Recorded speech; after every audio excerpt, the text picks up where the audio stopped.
क्या आप जानते हैं कि हमारे देश में एक ऐसी भी वारदात हुई थी जिसने पुलिस के साथ साथ आम लोगों को भी चौंका कर रख दिया।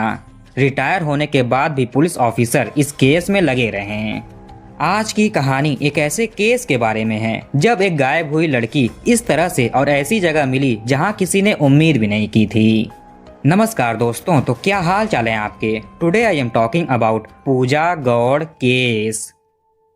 ये कहानी शुरू होती है महाराष्ट्र के सबसे महत्वपूर्ण शहरों में से एक मुंबई से। कहानी 2013 की है। मुंबई के अंधेरी में गिलबर्ट हिल के पास एक स्लम जैसा एरिया है। 22 जनवरी 2013 की सुबह में करीब 8 बजे के आसपास दो बच्चे, 10 साल का भाई रोहित और 7 साल की बहन पूजा गौड़, दोनों साथ में स्कूल जाने के लिए घर से निकलते हैं। इतने में इनके दादाजी ने भाई को 10 रुपए का नोट पकड़ा दिया और बोला कि दोनों 5-5 रुपए बांट लेना और कुछ खा पी लेना।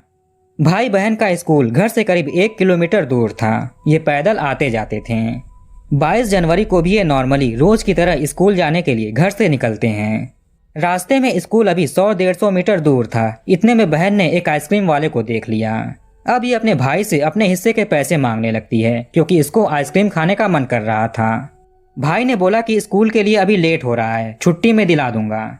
दोनों अभी बच्चे ही थे, उतनी समझ नहीं थी। बहन अपने हिस्से के पैसे मांगने लगती है, पर ये भाई कैसे दे, उसको छुट्टे कराने पड़ेंगे। लेकिन स्कूल के लिए देरी भी हो रही थी। बहन अपने भाई से गुस्सा होकर धीरे चलने लगती है। चूंकि स्कूल के लिए लेट हो रहा था इसलिए भाई जल्दी में था, जिस वजह से बहन पीछे रह गई। भाई को लगता था कि वो पीछे आ रही होगी। कुछ मिनटों के बाद भाई स्कूल तक पहुंच जाते हैं। इन्होंने पीछे मुड़कर अपनी बहन को देखा, लेकिन वो कहीं नहीं दिखी। इन्हें लगा कि वो आ रही होगी। अब भाई स्कूल के अंदर चले जाते हैं। स्कूल में प्रेयर होने के बाद क्लासेस चलनी शुरू हो जाती हैं। इस दौरान भाई की नज़र केवल स्कूल के मेन गेट पर ही थी, क्योंकि बहन अभी तक नहीं आई थी। पहला लेक्चर खत्म होने के बाद भाई भाग करके बहन के क्लास में जाते हैं। शायद बहन आ गई होगी, पर बहन क्लास में नहीं दिखाई देती है। अब भाई क्लास में बैठी टीचर से पूछते हैं कि पूजा कहाँ पर है।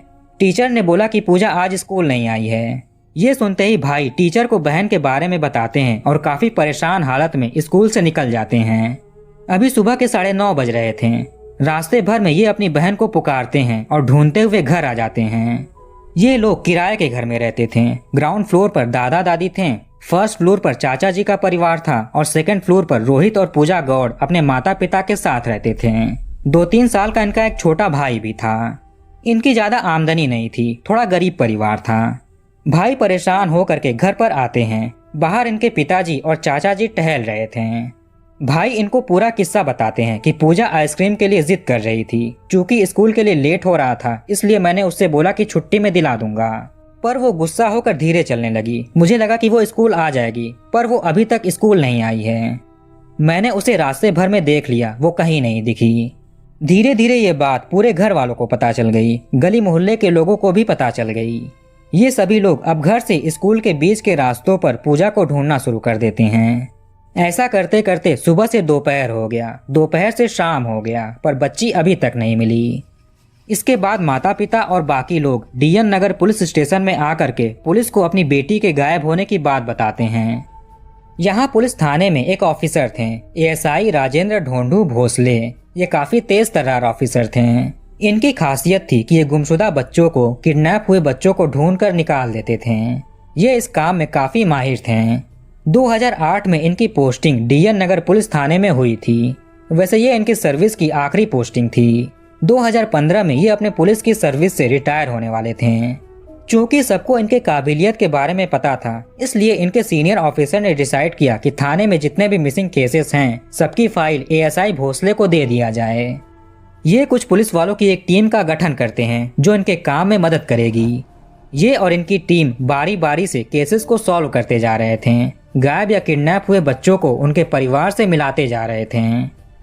धीरे धीरे करके 2013 का साल आ गया।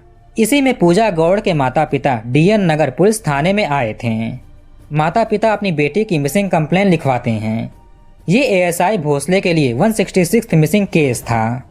आखिरी बार बहन अपने भाई के साथ थी, इसलिए भाई का पूरे डिटेल में बयान दर्ज किया जाता है। इसके बाद बिना देर किए ऑफिसर भोसले पूजा की तलाश शुरू कर देते हैं। सबसे पहले पूजा के घर और स्कूल के बीच में जितने भी रास्ते थे, छोटी छोटी गलियां थीं, यहाँ पर खोजबीन किया जाता है। रास्ते में जितने भी लोग रहते थे उनसे भी पूछा जाता है, लेकिन कहीं से भी पूजा का पता नहीं चलता। एएसआई भोसले की ड्यूटी खत्म होने के बाद ये ट्रेन से अपने घर पर जाते थे। इनका घर रत्नागिरी डिस्ट्रिक्ट में था, पुलिस थाने से थोड़ा दूर था। जब भी ये अपने घर के लिए निकलते हैं तो अपने साथ गायब हुए कुछ बच्चों की फोटोज लेकर के निकलते थे। जहां पर भी इन्हें मौका मिलता, जैसे कि ऑटो में बैठे हुए लोगों को फोटो दिखा करके बच्चों के बारे में पूछते थे, ट्रेन में बैठे हुए लोगों से पूछते थे, यहाँ तक कि अपने घर के आसपास में रहने वाले लोगों से भी ये पूछताछ कर लेते थे। ऐसे करते करते ऑफ ड्यूटी होते हुए भी इन्होंने बहुत सारे केसेस सॉल्व कर लिए थे। इसी तरह से पूजा की भी फोटो ये अपने पास रखते हैं। जब भी इन्हें मौका मिलता तो ये लोगों से बात करते थे, इस बच्ची के बारे में पूछते थे। इधर पूजा के घर वाले भी पुलिस के साथ साथ अपनी बेटी को ढूंढने में लग गए थे। आसपास के लोग भी मदद के लिए आगे आए। जब बच्ची के गायब होने की बात फैली तो कुछ एनजीओस और सोशल वर्कर्स भी परिवार की मदद के लिए सामने आते हैं। ढेर सारे पोस्टर्स छपवा करके ऑटो में, बसेस में चिपकवाए जाते हैं, पैम्पलेट्स लोगों में बांटे जाते हैं। बहुत लोगों ने सोशल मीडिया पर भी पोस्टर्स को अपलोड किए और लोगों से मदद मांगी। पुलिस ने बच्ची को ढूंढने के लिए कैंपेन चलाए। कई एनजीओज भी बच्ची का पता लगाने के लिए कैंपेन्स चलाते हैं ताकि ज्यादा से ज्यादा लोगों को इस बारे में पता चले और बच्ची जल्दी से जल्दी अपने घर पहुंच जाए। जिससे जितना हो सकता था सब कुछ किया गया, पर बच्ची का कहीं से भी कुछ पता नहीं चला। धीरे धीरे साल गुजरता गया। 2013 से 2014 आ गया, 2015 आ गया। 2015 तक एएसआई भोसले और इनकी टीम ने मिलकर 165 मिसिंग केसेस को सॉल्व कर लिया था। इसी साल एएसआई भोसले अपने सर्विस से रिटायर हो जाते हैं। जो काम इन्होंने किया था सब लोग इनकी बहुत तारीफ करते हैं और ये तारीफ के लायक थे भी, पर ये अपने रिटायरमेंट से उतने खुश नहीं थे। इनको बस एक ही बात का अफसोस था कि केस नंबर 166 जो 2013 में लापता हुई 7 साल की बच्ची का है, ये उसे ढूंढ नहीं पाए। इनको अपने सर्विस से इतना लगाव हो गया था कि इन्होंने सोच लिया कि जब तक वो बच्ची मिल नहीं जाती, उसके बारे में पता नहीं चल जाता, तब तक ये शांत नहीं बैठेंगे। और ये ऐसा करते भी हैं। ये गायब हुई बच्ची के माता पिता से मिलते हैं, उनको दिलासा देते हैं कि ये उनकी बेटी को ढूंढ कर निकालेंगे। माता पिता को भी इन पर काफी विश्वास था, क्योंकि ये इन ऑफिसर के बारे में भली भांति जानते थे कि इन्होंने 165 केसेस को सॉल्व किए हैं, ये इस केस को भी सॉल्व कर लेंगे। रिटायर हुए ASI Rajendra Bhosale police station में अपने कलीग से इस केस की अपडेट लेते रहते थे। जहां पर मौका मिलता ये लोगों से पूजा का फोटो दिखा करके उसके बारे में पूछते थे। इनसे जितना हो पा रहा था ये सब कुछ कर रहे थे। अब 2015 से 2022 आ गया। परिवार बेटी के घर लौटने की उम्मीद खो चुका था। सोशल वर्कर्स और एनजीओज के कैंपेन्स भी धीमे होने लगे थे। सबकी उम्मीदें टूट रही थीं। अचानक से एक दिन 4 अगस्त 2022 को शाम 7:30 बजे के आसपास गौड़ परिवार के पड़ोस में रहने वाले एक शख्स मोहम्मद रफीक को एक कॉल आता है। रफीक भी उस 7 साल की बच्ची को ढूंढने वालों में से थे। कई लोगों ने मिलकर बच्ची के जो पोस्टर्स छपवाए थे उनमें भी ये शामिल थे। कॉल करने वाली एक औरत थी। इन्होंने रफीक से पूछा कि क्या आपके यहाँ से कोई बच्ची मिसिंग है। पहले तो रफीक को लगा कि ये कोई स्पैम कॉल होगा। बात कर रही औरत ने बोला कि मुझे आपका नंबर एक लापता बच्ची के पोस्टर से मिला है। रफीक को याद आ गया कि 2013 में इनकी पड़ोस से एक बच्ची गायब हुई थी। ये उस औरत को पूजा के बारे में बताते हैं। गायब हुई पूजा गौड़ इन औरत के साथ थी। जैसे ही ये बात रफीक को पता चली, रफीक तुरंत वीडियो कॉल करने को बोलते हैं। अब वीडियो कॉल किया जाता है। फोन पर पूजा गौड़ थी। काफी हद तक रफीक इसे पहचान गए और तुरंत वीडियो कॉल का स्क्रीनशॉट ले लिया। 9 साल हो चुके थे इस बच्ची को गायब हुए। अब ये 7 साल से 16 साल की हो चुकी थी। रफीक इनसे उनका एड्रेस पूछते हैं। वो औरत एड्रेस बताती हैं। इसके बाद फोन कट गया। रफीक भागकर बच्ची के परिवार के पास जाते हैं। माँ को स्क्रीनशॉट का फोटो दिखाते हैं। माँ फोटो को देखते ही रोने लगती हैं। ये पहचान जाती हैं कि इनकी बेटी है। अब सभी लोग दौड़कर डीएन नगर पुलिस स्टेशन में आते हैं। बच्ची के बारे में बताया जाता है। रफीक ने एड्रेस लेकर के रख लिया था। पुलिस को ये एड्रेस देते हैं। इसके बाद पुलिस की एक टीम, माँ, भाई और बाकी लोग उस एड्रेस पर जाते हैं। आपको जानकर हैरानी होगी कि ये एड्रेस गौड़ परिवार के घर से केवल 100-150 मीटर ही दूर था, दूसरे मोहल्ले का था। बताए गए एड्रेस पर आया जाता है। दरवाजे को खटखटाते हैं। दरवाजा वो औरत खोलती हैं जिन्होंने रफीक को फोन किया था। माँ दरवाजे पर खड़ी थी और बेटी सामने खड़ी थी। माँ की आंखों में आंसू थे। बेटी थोड़ी देर खड़ी रहती है, फिर चिल्ला चिल्ला कर रोने लगती है। इसने अपनी माँ को पहचान लिया। यहाँ पर भाई भी आ चुके थे। इनकी उम्र अब 19 साल हो गई थी। बहन ने अपने भाई को भी पहचान लिया। पुलिस भी वहीं पर खड़ी थी। बच्ची से उसके माता पिता का नाम पूछा जाता है। इन्होंने बताया पूनम और संतोष। माँ को अपनी बेटी का एक बर्थ मार्क याद था, ये उसे भी देखती हैं। अब कंफर्म हो गया कि ये वही लापता हुई बच्ची है जिन्हें पिछले 9 सालों से ढूंढा जा रहा था। इसके बाद पूजा को लेकर पुलिस स्टेशन आया जाता है। किसी पुलिस वाले ने रिटायर्ड एएसआई राजेंद्र भोसले को भी कॉल करके बता दिया। सारी कागजी कार्रवाई करने के बाद बेटी उसकी माँ को सौंप दिया जाता है। बेटी से पूछा जाता है कि वो इस तरह से कहाँ चली गई थी, इतने सालों में घर क्यों नहीं आई, 9 सालों में इसके साथ क्या क्या हुआ। पूजा गौड़ को जितना भी याद था वो सब कुछ बताती हैं।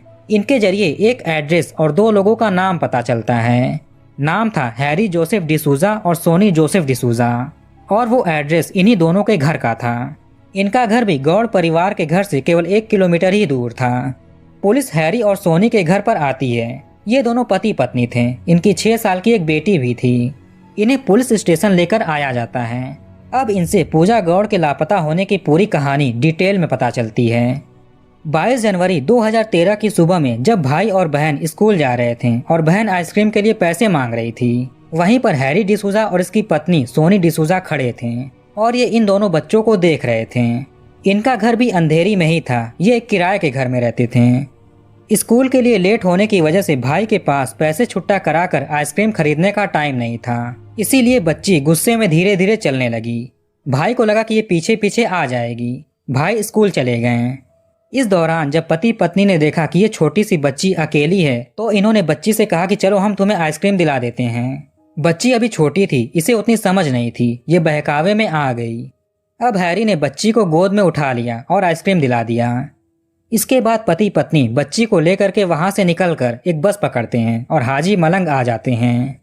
बच्ची के लिए ये जगह नई थी। ये अपने घर जाने की जिद करती है, रोने लगती है। हैरी और सोनी बच्ची को धमकी देते हैं कि चुप हो जाओ वरना हम तुम्हें इसी पहाड़ी से नीचे फेंक देंगे। बच्ची को आज तक ऐसे कभी किसी ने नहीं बोला था। ये डर कर चुप हो जाती है। 2-3 दिन यहाँ रहने के बाद ये लोग गोवा चले जाते हैं। यहाँ हैरी का कोई रिश्तेदार था। यहाँ पर करीब 3-4 महीने रुकने के बाद ये लोग कर्नाटक चले गए।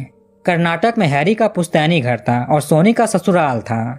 ये लोग बच्ची के साथ यहाँ रहने लगते हैं। ये पति पत्नी बच्ची का अपनी बेटी के जैसे देखभाल करने लगे। इसके मनपसंद के खाने बनने लगे। जो भी ये कहती थी या मांगती थी, हैरी इसे ला करके खिलाता था। सोनी भी एक माँ के जैसे अपना फर्ज निभा रही थी, बेटी की देखभाल कर रही थी। कुछ समय के बाद इन्होंने बच्ची को रायचूर के एक हॉस्टल में डाल दिया। ये 2015 का साल था। बच्ची हॉस्टल में रहने लगी और पढ़ाई करने लगी। हैरी और सोनी ने इस बच्ची को केवल इसलिए अगवा किया था क्योंकि इनकी कोई औलाद नहीं थी, कोई बच्चा नहीं था। दोनों को बच्चे का सुख चाहिए था। ये लोग बच्चा गोद भी ले सकते थे, लेकिन इन्होंने ऐसा नहीं किया। इन्होंने एक गलत रास्ता चुना। ये लाई हुई बच्ची का बहुत अच्छे से ख्याल रखते थे। कभी कभी बच्ची घर जाने की जिद करती तो खिलौनों और खाने पीने की चीजों से इसे बहला देते थे। 2016 की शुरुआत में सोनी डिसूजा ने एक बेटी को जन्म दिया। ये इनकी पहली औलाद थी। अब तो इन पति पत्नी की खुद की औलाद हो गई। इन्हें लगा कि अगवा की हुई बच्ची को यहाँ लाए हुए इतने दिन हो चुके हैं, अब तो वहाँ का मामला भी शांत हो गया होगा और ये लड़की भी अपना सब कुछ भूल चुकी होगी। इसके बाद ये लोग अगवा की हुई बच्ची और अपनी खुद की बेटी को लेकर के वापस से मुंबई के अंधेरी इलाके में आ गए। जहाँ पर इनका पहले घर था, ये उसी इलाके में किराए पर रहने लगते हैं। अब तो इनकी खुद की औलाद थी, इसलिए अब जो प्यार ये पूजा से करते थे, वो प्यार अब अपनी बेटी को देने लगे। पूजा अब 10 से 11 साल की हो चुकी थी। हैरी और सोनी का प्यार इसके लिए अब नफरत में बदल गया। ये पूजा के साथ बुरा व्यवहार करने लगे, जानवरों जैसा सुलूक करने लगे। सोनी इससे घर के सारे कामकाज करवाने लगी। जब ये थक जाती और नहीं कर पाती तो बेलन से, बेल्ट से, पैरों से इसकी पिटाई करते हैं। खाना पीना भी ढंग से नहीं देते थे। इसे घर में कैद करके रखते थे। कहीं बाहर जाने नहीं देते थे क्योंकि कहीं ये किसी को अपना सच न बता दे। कुछ समय के बाद इन पति पत्नी ने पूजा को घर के खर्चों के लिए दूसरों के घरों में काम करने भेज दिया। अब पूजा दूसरों के घरों में भी काम करने लगी। काम करने के बाद जब ये घर पर आती तो सोनी अपने घर के काम कराती, अगर नहीं करती तो इसकी पिटाई होती थी। ऐसे ही सब कुछ चल रहा था। धीरे धीरे 2022 का साल आ गया। अब हैरी और सोनी की असली बेटी 6 साल की हो चुकी थी और पूजा 16 साल की। 2022 के शुरुआती महीनों में पूजा को एक घर में काम मिलता है। ये किसी बिजनेसमैन का घर था। यहाँ बच्चे को संभालने का काम मिला था। सैलरी अच्छी थी, इसलिए हैरी और सोनी पूजा को यहाँ पर भेज देते हैं। इसी घर में एक और हाउस हेल्पर थीं। ये घर में साफ सफाई, कुकिंग जैसे काम करती थीं। इनका नाम था प्रमिला देवेंद्र। चूंकि पूजा और प्रमिला एक ही घर में थीं, इसलिए इनमें थोड़ी बातचीत होनी शुरू हो जाती है। ये अपने अपने बारे में एक दूसरे को बताती हैं।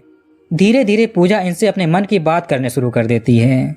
ये कहती है कि मेरे माता पिता असली माता पिता नहीं हैं।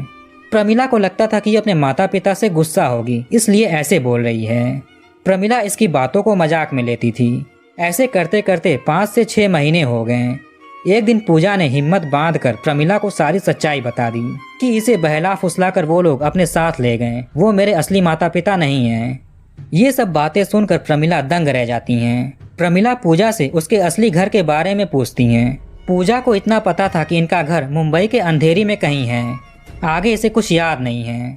ये बिना काम के घर से बाहर नहीं जा सकती थी। जब कहीं काम करना होता तभी इसके घर वाले जाने देते थे, और अगर काम पूरा होने के बाद ये टाइम से घर पर नहीं पहुंचती तो इसकी पिटाई भी होती थी।